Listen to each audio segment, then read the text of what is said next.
আসসালামু আলাইকুম। হলুদ দিব, মরিচ দিব, লবণ দিব।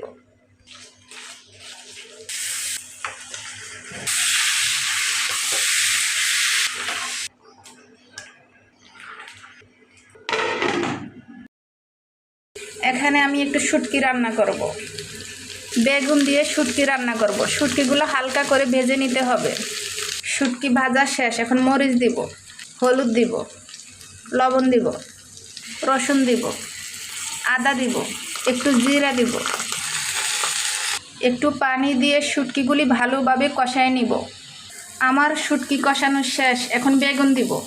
এই যে আমি বেগুন দিয়ে দিচ্ছি। বেগুন দিয়ে ভালোভাবে কষিয়ে নিব। এখন পানি দিব।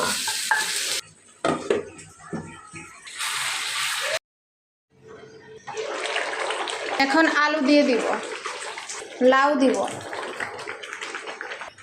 এখন আবার ভালোভাবে কষাতে হবে, ভালোভাবে কষিয়ে নিব। আজকে লাউ দিয়ে গরু মাংস দিয়ে রান্না করি। মেয়েদের জন্য একটু আলু দিয়েছি। এখন ঢাকনা দিয়ে দিব।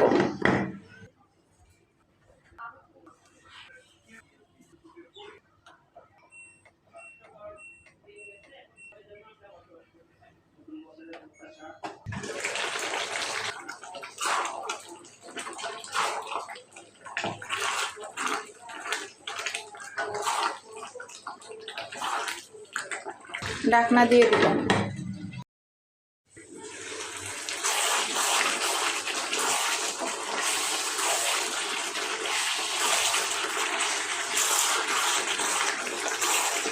কষানো শেষ। এখন পানি দিয়ে দিব।